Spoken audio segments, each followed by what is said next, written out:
Podcast with Derrick Beeler, David Rowe, and David Gorman. So welcome everybody to the History of Aviation Podcast. Today I'm joined as always by Mr. David Rowe and Mr. Dave Gorman. How are you guys? Starting with you, David Rowe.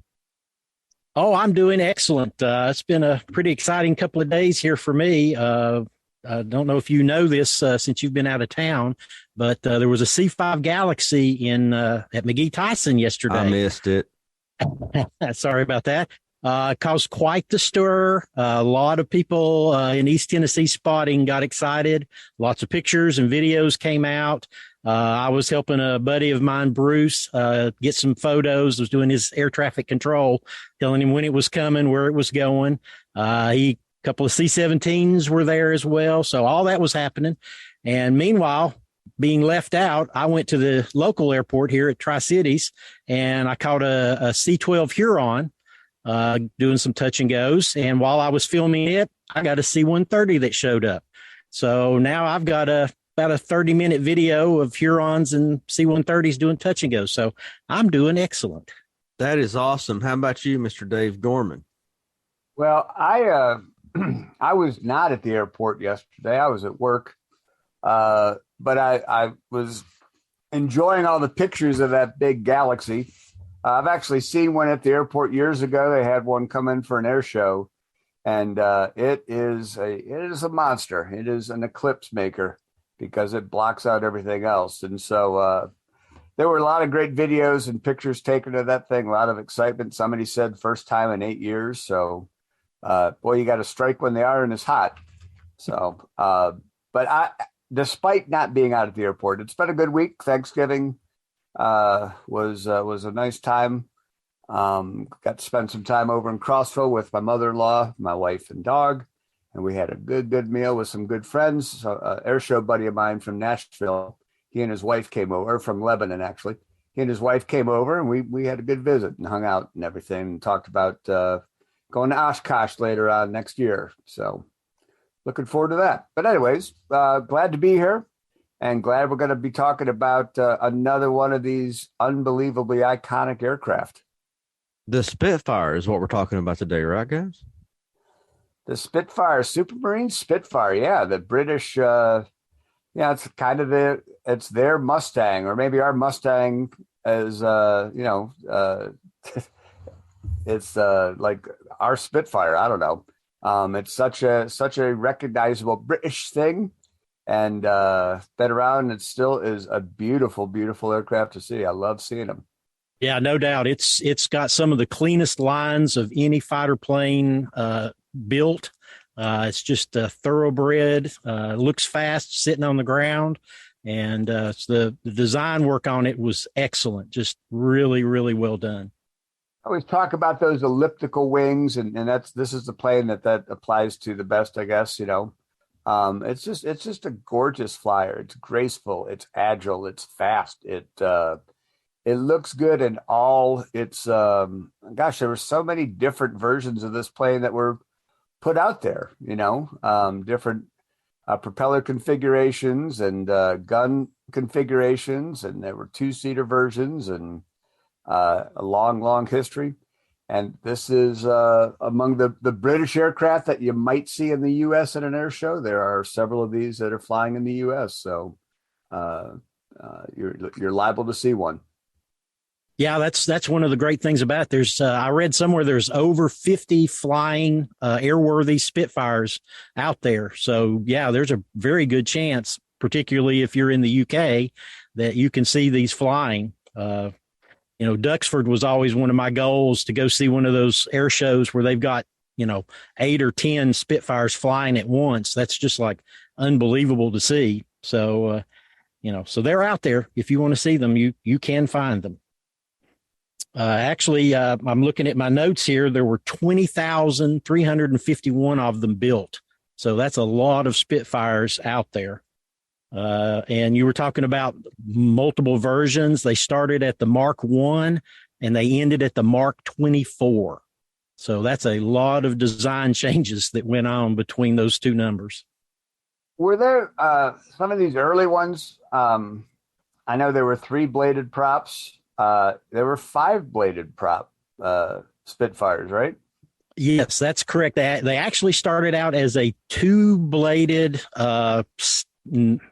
no pitch control prop, and they quickly discovered that there just wasn't enough variation. So at takeoff, it was okay, but when you were up at cruise, it didn't work very well. So they quickly changed to a three-bladed prop that was had two settings. You either had fine or coarse, and when you were takeoff, I think that was coarse. When you were at cruise, it was fine, and that seemed to work really well. And as the power increased, when they went from the Merlin engine up into that Griffin engine, that thing had 2,000 horsepower, and so they had to put 5 blades on a prop to control that power. So yes, it went from 2 blades all the way up to 5 blades. So quite the design on that bird. It served well, of course, in the Battle of Britain. It wasn't the only British fighter that was airborne. The Hurricane was there as well. But I was looking at some of the notes about the development, and this grew out of a air racing competition. Isn't that correct, Dave? Yes, it was the Schneider Cup, which was a race that started in 1913 and ran through about 1931. Basically, it was float planes and flying boats, and it was country versus country, company versus company, a whole lot of competition back in those days because the technology was changing so quickly that, every year the top speed of the planes just kept growing and growing. And when Supermarine got involved, they created a flying boat. It was called the S5 and the S6, and competed, and eventually they won it. So they were consistently fast planes, beautiful too. The lines of those planes translated straight into what we see in the Spitfire. It was just sleek lines. I guess the bubble cockpit, the just streamlined. Very much so. And that all came directly out of what they learned in building racing machines. Of course, the speeds were going up pretty dramatically at that time. I mean, in 1931, you had some, these fast racers, but there were a lot of contemporary biplanes and cloth planes and simple, lots of wire bracing and things like that. There, some of the modern military aircraft of the day were pretty old fashioned at that time. So this thing coming out and morphing into the Spitfire by I think 1938. Does that sound right? Yeah, it was first flown in 1936. So 36, 37. And then I think 38 is when it actually got to the units and became an active with the RAF. So they were aware, Germany was kind of working outside of the Treaty of Versailles in terms of building up and buying aircraft, developing aircraft, and using so-called civil aircraft that they were, turning into warplanes. I mean, they were designed that way, but they were kind of hiding it. Some of those aircraft were tested in Spain. Britain was not going to sit around and wait, though. I mean, they were full speed ahead on their development as well. So they had the Spitfire ready to go when they needed it. Thank goodness. Yeah, absolutely. They saw the writing on the wall that the Germans were developing way too quickly and they were falling behind. And so they started putting the orders out for these aircraft, and R.J. Mitchell was the designer of this plane, and he put together something that was really beautiful. He worked on those seaplanes for the Schneider Cup and just brought that design up. And unfortunately, Mr. Mitchell had cancer, and he actually only saw his prototype fly. He did not live long enough to actually see the results of his work come to fruition. I mean, all the accolades and the uses and everything that came from his design, he wasn't here to see.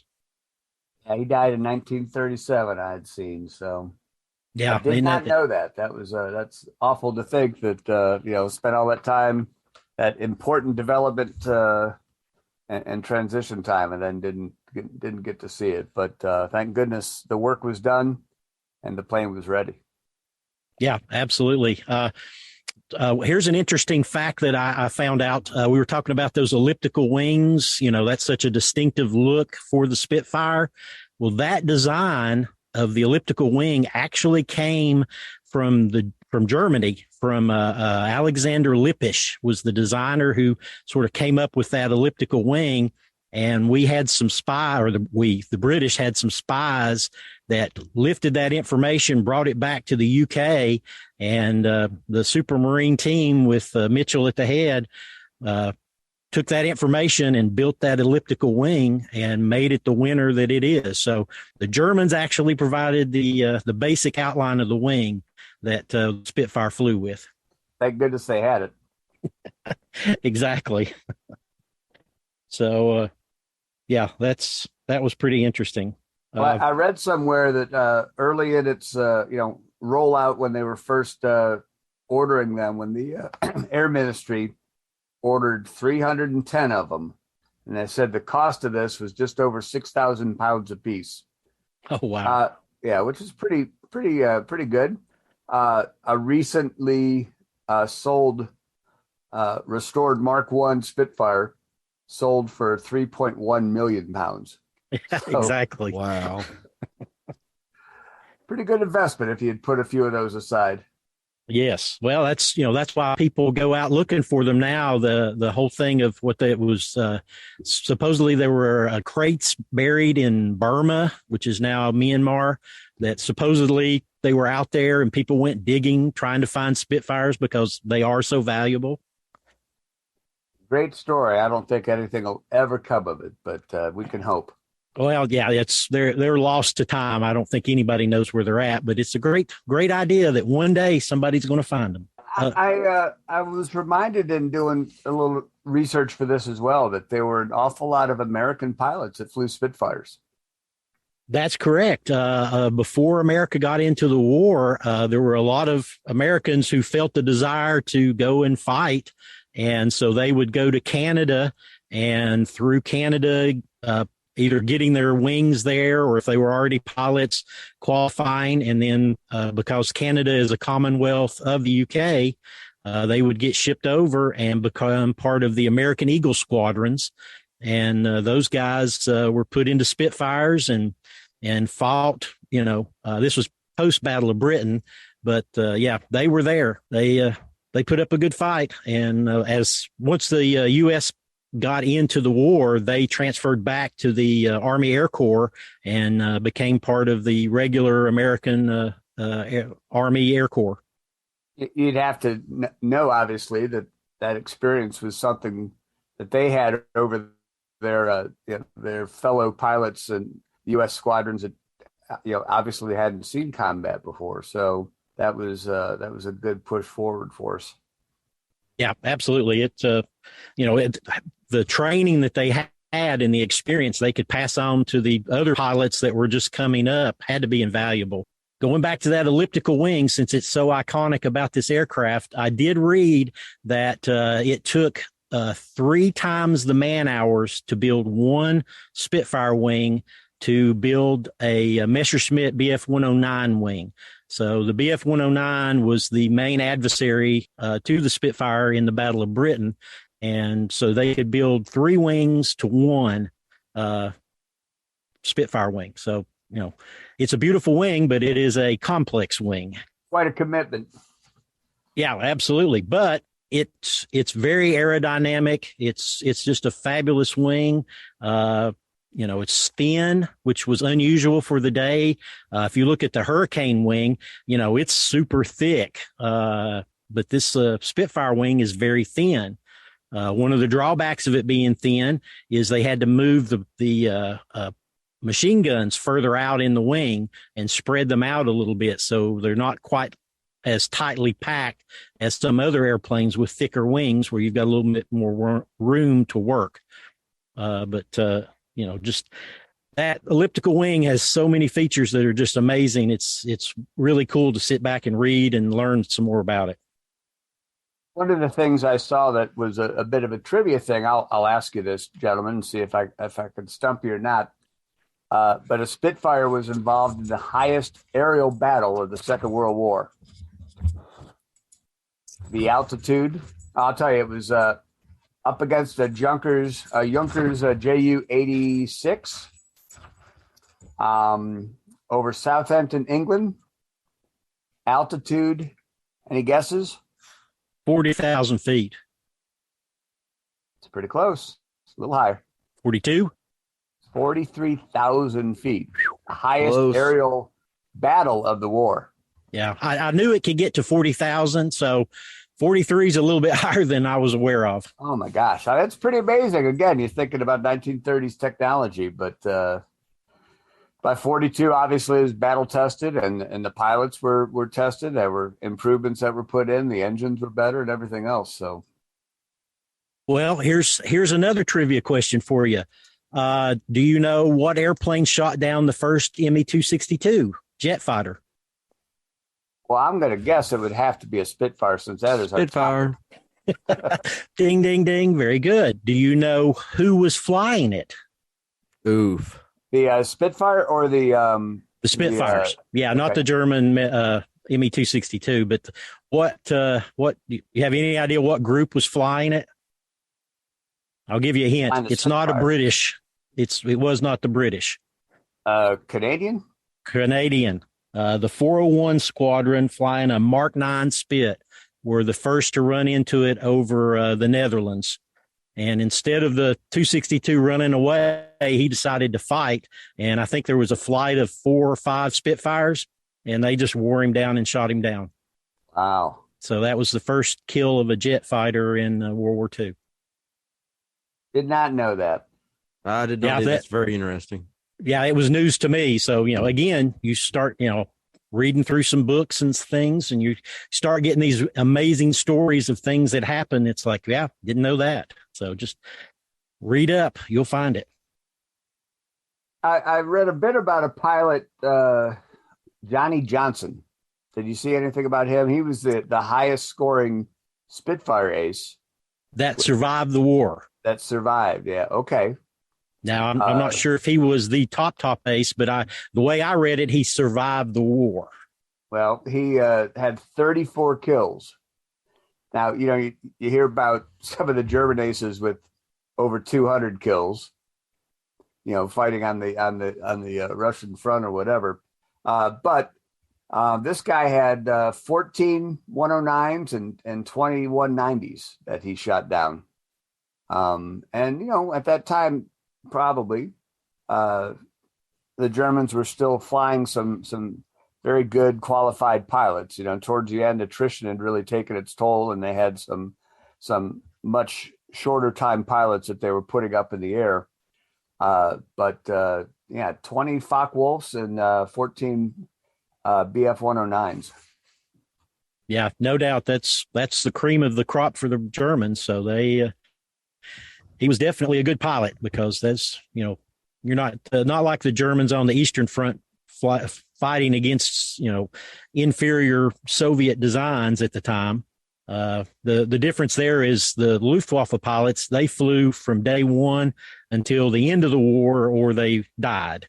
So that's how they got those big numbers, but they got no break. And the Allies, they would rotate pilots in and then rotate them out after a certain amount of time. So you at least didn't have to stay the entirety of the war.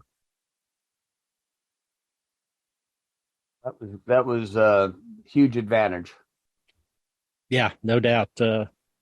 And, talking about the BF 109 and the Focke-Wulf 190, those were the two things that really pushed the design changes on the Spitfire.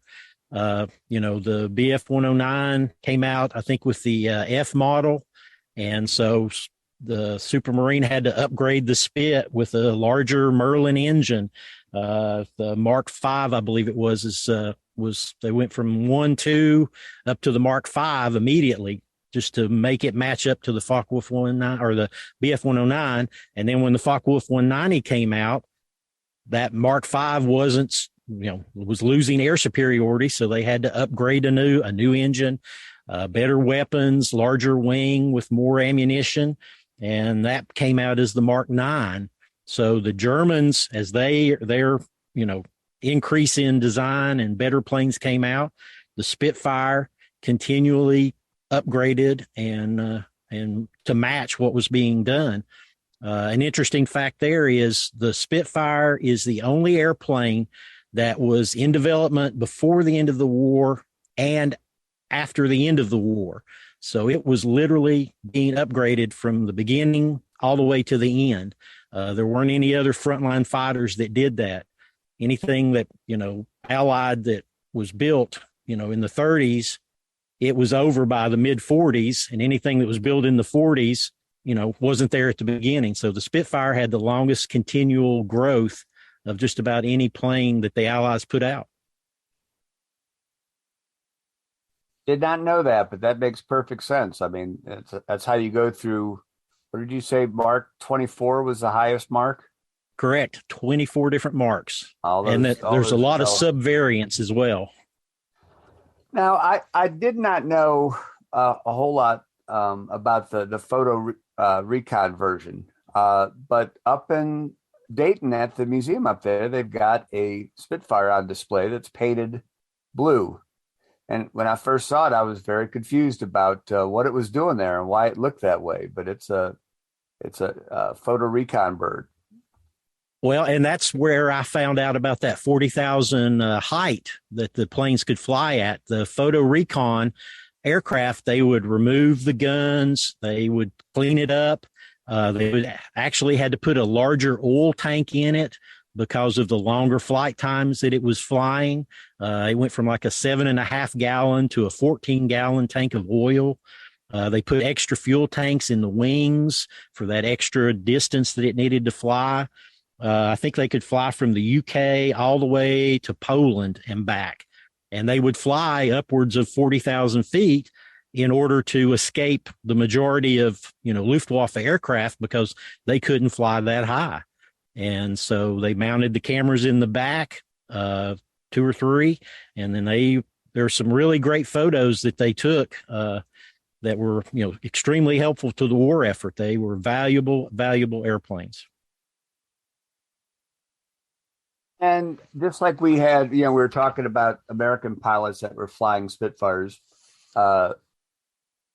probably like you guys, I first became aware of the Polish squadrons flying the Spitfire in the Battle of Britain movie, where Spitfire gets a incredible starring role. They had several of them that were flying then and used, and it's exciting to see actual flying aircraft in the movie. But at the time, back in the late 60s, there were plenty of them available and skilled pilots who were more than willing to go up and scrap on film for a few hours a day and everything. Yeah, absolutely. The Free French, the Polish, the Czech, Belgian, Dutch, Norwegian, and then some of the Commonwealth countries, Canada, Australia, and New Zealand. They all had squadrons of Spitfires, and so they were out there.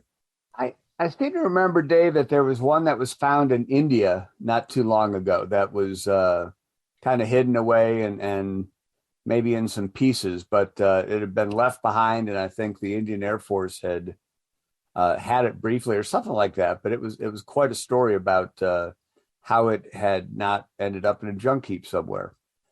It wasn't flyable, but there was a lot of it was still left. I did not know that. I will definitely go look that up when we get done here. I found a couple other things that I thought were really fascinating. Again, just when you talk about the variety of roles that this thing played, how it was used, and when it was being supplanted. Jet fighters were on their way in at the end of the war, and as you said, Spitfires went up against jet fighters, but British were making their moves, and other allied countries were making their moves into jet aviation. So in many ways, their days were numbered. They had to be adaptable in order to still be relevant, So, but I think the last operational flight for a Spitfire was 1954. It was number 81 Squadron. It was a PR-19. So I guess that was Mark 19. So not the most up to date Mark, but it was still in squadron use in 1954. But one thing that I thought was interesting is that one was brought back in and was used to fly with English Electric Lightnings. Did you hear about this? No, I have not. So the English Electric Lightning was, a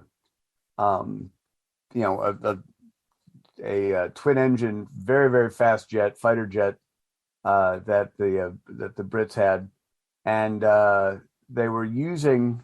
They were concerned about the potential of a battle against North American P-51 Mustangs being flown by the Indonesian Air Force, because things were pretty hot over in that part of the world, and England had a lot of interest in what was going on over there. So in anticipation of that, they put a Spitfire up in the sky so that the English Electric Lightning pilots could practice some of their maneuvering and handling in the sky against a piston engine aircraft. So it was being used to train these pilots, these jet pilots, just in case, in anticipation that they might come up against a P-51 Mustang. Apparently that never did happen, but they were training just in case. Fascinating. Well, I'd love to see some pictures of that. Yeah, definitely. It makes total sense, though, because as these fighters from World War II became obsolete, they were pushed down to, South American countries and Asian countries. And, they were still in use in all these places many years after everyone else had transitioned to the major countries had transitioned to jets.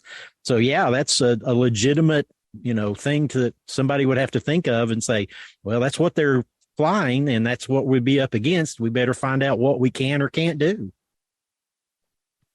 So I know that in our history in the United States, we know the names of some of the pilots who were high scoring pilots, fighter pilots of World War II in various types of aircraft.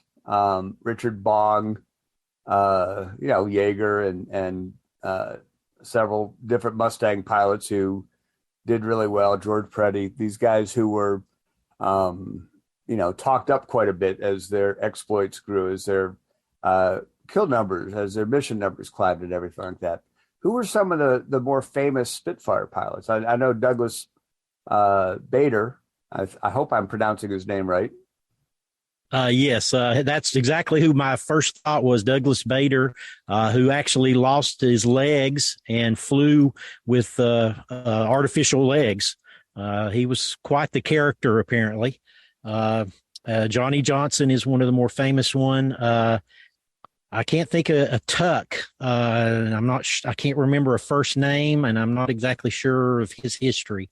But yeah, they are not as well known to me as American pilots because obviously we're American and that's what we focus on. But yeah, there are several out there. Well, and you have to know, of course, that they were publicized just as much as the American pilots were publicized here. So growing up in the UK at that time during the war, you would follow those exploits, and you knew the squadrons and you knew the pilots, and that would have been something that we would know better had we grown up over there instead of here. Well, and to be honest, they were flying over England. So those pilots, the people on the ground could daily look up and see those planes flying around, obviously, particularly during the Battle of Britain. So, whereas in America, the fighting was always across the ocean. So there's a little disconnect there for us. Whereas for the British, it was right there in the skies above them. Daily they could look up and they could see the Germans coming and they could see the British rising to stop them. As we're talking about the Spitfire here on the History of Aviation podcast, guys, let's jump into closing statements, starting with you, Dave Gorman. Again, this is a plane that I have always been fascinated by, and seeing them in museums. I've not been to very many aviation museums outside of this country, and we're lucky to have several Spitfires on display in museums here in the States. So it is one that you can see, get up and close, get pictures of, things like that. I do a model building club at my school, and I always have kids that want to build a Spitfire. It's something that excites me, because I know that, some of these kids are learning their history, and it's an attractive plane. If you don't know much about World War II, the lines just scream, look at me, and it's beautiful. It's gorgeous. I am used to seeing them in Oshkosh, or saw one in St. Louis a couple years ago. It's beautiful. It sounds great. It looks great. Everything about it is romantic and old-fashioned and ultra sleek to this day. Great plane. David Rowe. I absolutely agree with everything Dave just said. It's a beautiful plane. It's got a unique sound. The Merlin sounds like no other engine. When you hear it, you know it. Love the sound of it. And we were talking about the movie, The Battle of Britain, earlier. If you haven't seen it, go find it, rent it, buy it, watch it, because it's the purest essence of aerial dogfighting from the Battle of Britain era. It will, you will see and feel and hear what it was like for those guys back then flying this magnificent airplane. So definitely go check out the Battle of Britain and read up on the Spitfire, because it's a beautiful plane with a great, great history. As always, an absolute pleasure, guys. Thank you. Enjoyed it greatly. Thanks for having us, and look forward to catching up with our next episode, whatever that might be. We always figure it out eventually, right? But yeah, we're doing week to week and having a great time doing it. Absolutely great time. So I'll go ahead and close out the podcast. So for Mr. David Gorman, Mr. David Rowe, I'm Derrick Beeler. Thanks for listening to the History of Aviation Podcast.